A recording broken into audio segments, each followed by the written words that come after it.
So climate change, well, we're looking specifically at the impacts on agriculture, and agriculture particularly in Fiji. So there are a number of things that we can say, and increasing average temperatures is the underlying thing, and particularly for agriculture, it's minimum nighttime temperatures is where the big impact has. Dr. Andrew McGregor is an economist specialising in Pacific Islands agriculture, natural resources and rural development. Andrew holds a PhD from Cornell University. He was one of the foundation lecturers in economics at the University of the South Pacific. Over the past 40 years, Andrew has worked in most Pacific Island countries and also in the Eastern Caribbean and Hawaii. He is now based in Fiji, where he manages Coco Singer Pacific Fiji Limited. He is a lead author of the book Vulnerability of Pacific Islands Agriculture and Forestry to Climate Change. Over the next few episodes, Dr. McGregor joins us to discuss the pressing topic of climate change, agriculture and food security in Fiji with its impacts and opportunities. Stay tuned.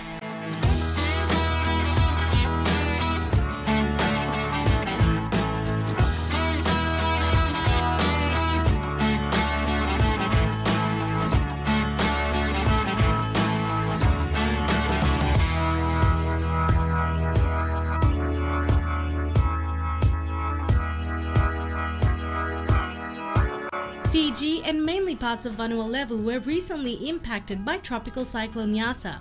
Before that, we had experienced TC Harold, and prior to that, we had experienced the devastating Cyclone Winston. So, are these cyclones a sign of something more severe? Dr. McGregor joins us from Taveuni to tell us more. One thing that is quite clear is the increase in the extreme events, be they droughts or floods or cyclones, and we've certainly experienced some of that recently. So cyclones are certainly likely to become more intense. They may not become more frequent. The models are a little bit not quite clear on that one. Some of the models say that the cyclones may actually become less, but they're going to become more intense, and it's the intensity that has the big impact. Increasing wind speed doesn't increase in impact in a straight line, it's an exponential line. So we already have experienced that with Winston, so we know what particularly on Taveuni, what that means.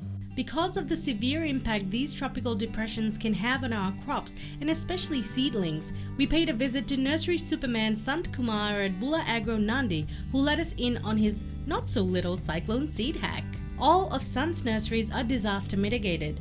While his bigger nurseries have already withstood a number of cyclones, Sant has worked out a few other tricks for his smaller ones. After lunch today, midday, I was listening to the radio news, and the weatherman said there is a cyclone coming in northwest of Nadi, 200 miles away. And according to him, that cyclone is not going to miss Fiji, and Nadi will be the particular one. So my nursery is in Nadi, and I'm a bit worried. So what I'm doing now, and all my nursery is built disaster mitigation. And if there is a cyclone coming in, how can you save your nursery, and how can you save your seedling? So listening to the weather news today, midday, if it is correct, then you have already dismantled the nursery. We put it away, the nursery. Now there is a lot of seedlings sitting in the nursery. How to save them? Because the cyclone going to come and destroy it. So you bring the seedlings and store it. You have to store it somewhere. So if you don't have a building, usually at the cyclone time, the building is full with people.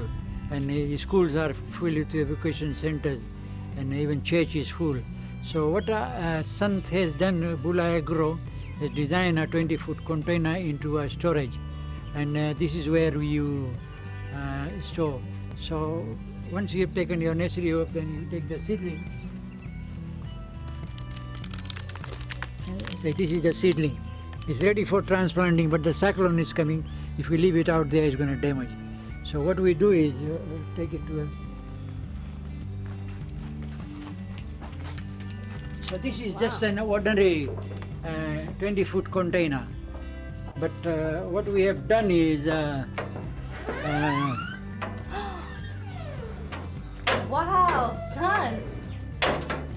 we have done is, on the side we have put in angle line, and these are my seedling production tables.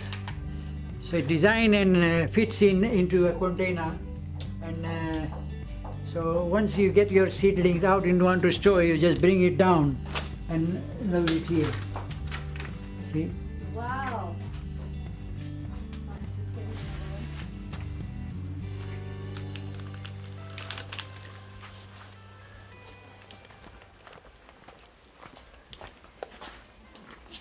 So, Sant, this is the same tray, this table, that was That's the table you see In the nursery. growing the seedling. yeah, So we design in such a way that it fits in fits in.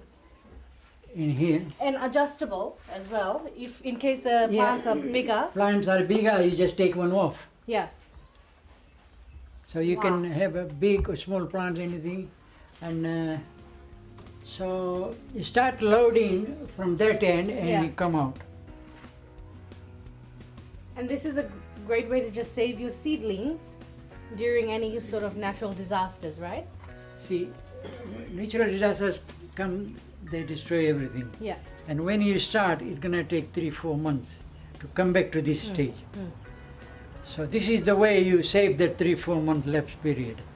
And if the weather is good soon after a cyclone, you can start transplanting. Yeah. And if you are a smart farmer, you do this with your vegetable, you might be ahead of the other farmers who are doing the normal way, Yeah. and that's where you make the money. So you have to be a smart farmer now with the climate change. Yeah. Coming up, more with Sant and his cyclone-safe seed containers.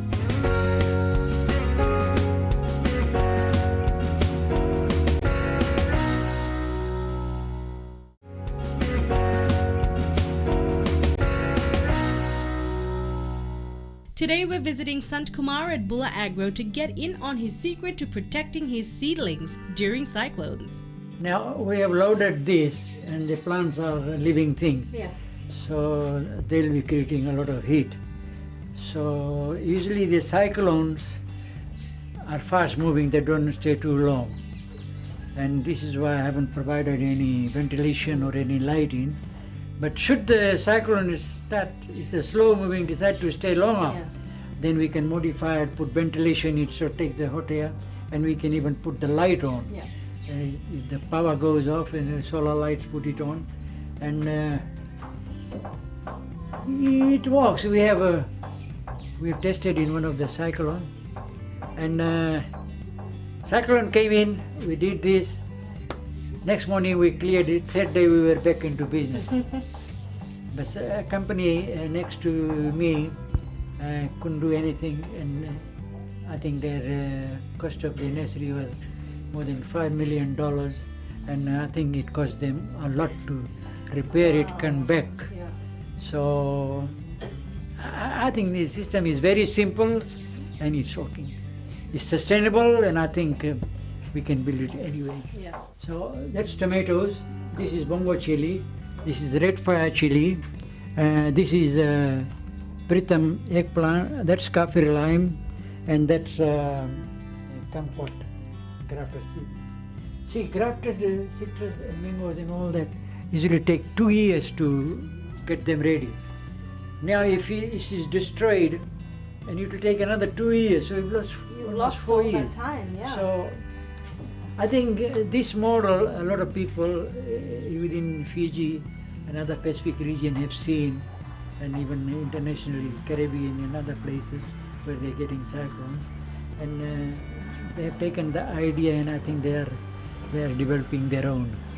And Can you tell me something? Okay, what if someone doesn't have a 20 or a 40 foot container lying around? What else can they do to have a similar well, effect? if they don't have 20-foot container, then what they can do is look for something which is similar.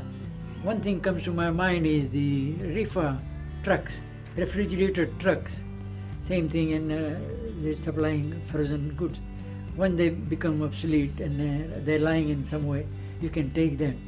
So instead of welding, Right there you can put 2x2 timber, nut and bolt. One thing we ought to look at in terms of climate change projections, everyone talks about extreme events being climate change. Well, they're not necessarily so. We've had the El Ninos, the Enzo cycles for centuries, where we go through the cycle of very dry periods where there's a higher probability of an extreme cyclone for centuries. But what's happening now is that's being superimposed on this general increase in temperatures and the general impacts resulting from climate change. And that interaction is where we are not sure, but we can certainly say that it is likely to be extremely adverse. According to the weather scientists, they are predicting that there will be a lot more stronger cyclones coming in, there will be a lot of flooding. So if that happens, then I think what we needed, we're talking about climate change. Climate change has been happening, it's happening now, it's going to happen. To do anything is a long-term process. But I think what is needed now, change of our mindset, to be able to produce or develop production system whereby we can put the food on the table, if not 3 meals, at least 2 meals a day, and avoid people going to sleep without food. I think that is what is very important, and this is what I'm trying to do here, and developing systems that we are able to put the food on the table and be able to produce. So I think for the long term we can, if we come together is given, we can develop a lot more things like this to go with the climate change, which will be sustainable. Protecting our crops during these extreme weather patterns is one thing, food security is another. But what exactly does the term food security mean? Food security, often people think of food security being the ability to grow your own food, which obviously is a very important part of food security. But we've got to remember that Fiji is now essentially an urban, peri-urban country. Some 55% of the population don't live in rural areas, and even a higher percentage not involved in farming. I know there's been somewhat of a return to rural areas because of the pandemic, but generally, we're not a rural country. So it's not only our ability to grow food, but we've got to have money to be able to import food. And what's the price of imported food? So when we're looking at the impact of climate change, we can't just look at the impact in Fiji itself, we've got to look at the impact globally. And this has some very important implications for us in Fiji, because our main food imports are grains, which are very, very substantial. 50% of our imports are either wheat or rice. So we don't grow those products, or very little of them. So what is the impact globally? Because that's going to affect food security in the future, the ability to be able to purchase food. So it's much broader. We're focusing here on our ability to grow food, but why do we want to grow this? Why do we need to grow our own food? We've got to look at a more global picture of the situation. Bula Agro has initiated their Tell a Woman program that consists of cluster groups of women all being encouraged to raise their own open pollinated seeds for their food security. To get the food security, what we should do is get the seed in place, so we can start immediately after the cyclone. Usually what happens, when the cyclone is gone, then we start looking for seed, and certain organizations start getting the seed and distributing. And to get the seed from overseas, it takes a long time, because we have to follow a lot of biosecurity rules and regulations. And so what we're doing at Bula Agro, we're starting these Tell a Woman cluster groups. So we're teaching them how to raise their own seed, which you call open pollinated. These are all open pollinated, and there are certain rules and regulations. If we follow that, we can produce our own seed and store it. So we're teaching them how to produce your seed, how to pack it, and how to store it. And every house got coolers, freezers. You put it in a bottle, or you put this aluminum pack. Now, if you don't get this sort of aluminium pack. So what you can do is, the milk packets, they have aluminium. So you can put it, because aluminium keeps the sun off and your seed stays longer. So I think that's what we're trying to do. And one good thing about it, the PFON is share and care, it's shared knowledge. So if one cluster group, one lady produces the okra, another one eggplant, another one tomato, what they can do is share among their cluster group. And they also can do, if this cluster got more seed and the other cluster in Sambeto, wherever it is, hasn't got, then they can give it or sell it at a minimal price. So I think that is more sustainable for long term, for all these disasters coming. So what we have to do is think of models what we can do, which is more sustainable. People will be able to use it, and we can store the seed for much longer. Up next, breadfruit, the crop of the future. Stick around.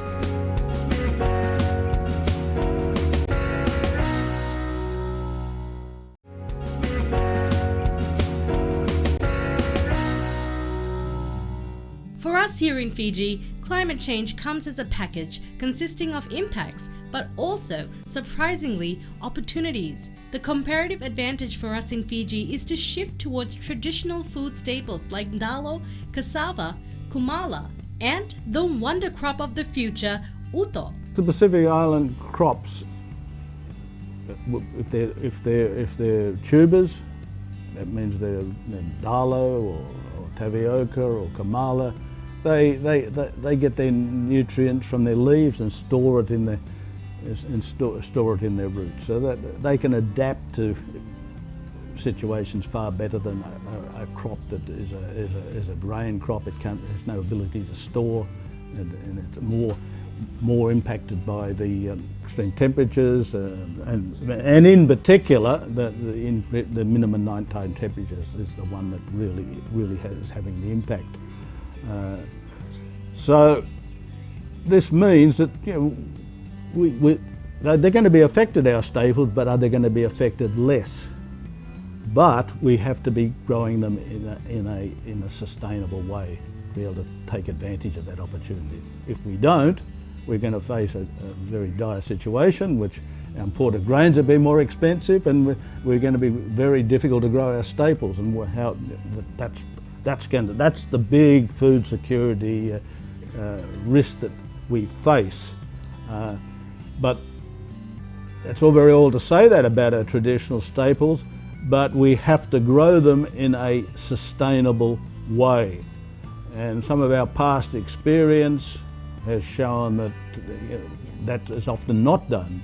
And we have a right here in Taveuni, the way we went about taking advantage of the so-called Nalo boom when Samoa lost its market to New Zealand. We took over because our Dalo was exactly the same as what the Samoans grew, but we started to grow it in a very unsustainable way, and yields fell. We had to use more and more fertiliser, and by that time people were getting less and less income, and they were chopping down trees to expand.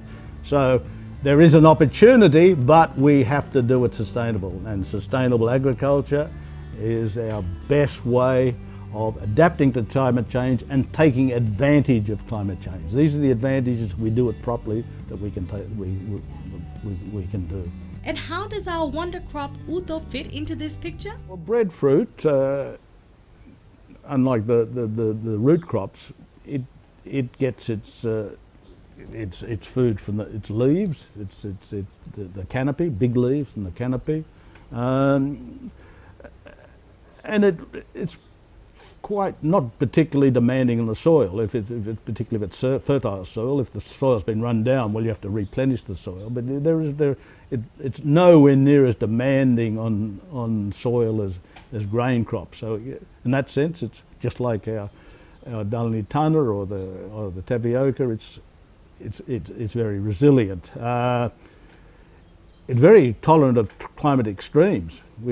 We had some very, with Hurricane Winston. Okay, we lost a lot of our breadfruit trees, and in our orchards got broken, and they're out of production for a while, but the actual losses have been relatively small. So it's resilient in that sense to those extremes. It will come back. You lose your production for a while from the cyclone, but it's there into the future. It's well suited to intercropping. That's an important thing. Not our traditional wild harvest, but if you grow it in an orchard, you can grow short-term crops amongst it in collaboration with it. So intercropping and mixed cropping systems are very essential, because you can't put all your eggs in one basket. You've got to have the short term. Sometimes one season's not very good, so you need short term incomes. If we grow it in an orchard system, and enough of it, it yields substantial amounts of biomass, which we can convert to flour, gluten-free flour, which for some people is important, others not so important. But high quality, you can produce high quality flour, which you've seen and tasted here at Tutu.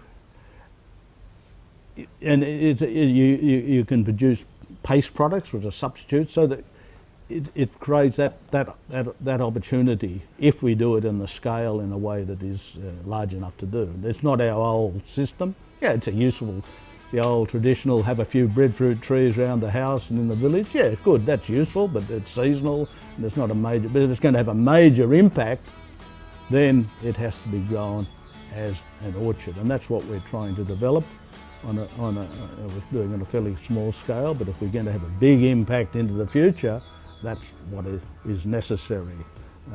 So we have to have something that is a substitute for grain products. It's never going to be a complete substitute. Please, we're not saying that you're going to replace all the grain inputs. No, but if you replace 20%, 30%, if you really did well, that is a huge foreign exchange saving, income saving. So that's put it in that sort of context. On our next episode, we visit breadfruit farmer and nurseryman Prakash in Sambeto. Prakash shows us around his farm consisting of rejuvenated soil and, you guessed it, his breadfruit orchard. Learn more about breadfruit farming and intercropping on our next episode. We'll see you then. 40 lucky customers can go into the draw to win awesome prizes with Eggcam and Green Pillars. All you have to do is purchase any Eggcam product, write your name and contact details on the back of your receipt and drop it in the entry bins provided at Eggcam Warehouse or any Eggcam distributor. Entries close on the 31st of March 2021, so hurry and get in the running to win yourself some awesome farming supplies. Terms and conditions apply. Contact Eggcam for more details. If you're interested in purchasing any of the mentioned products, you can visit the following Eggcam distributors.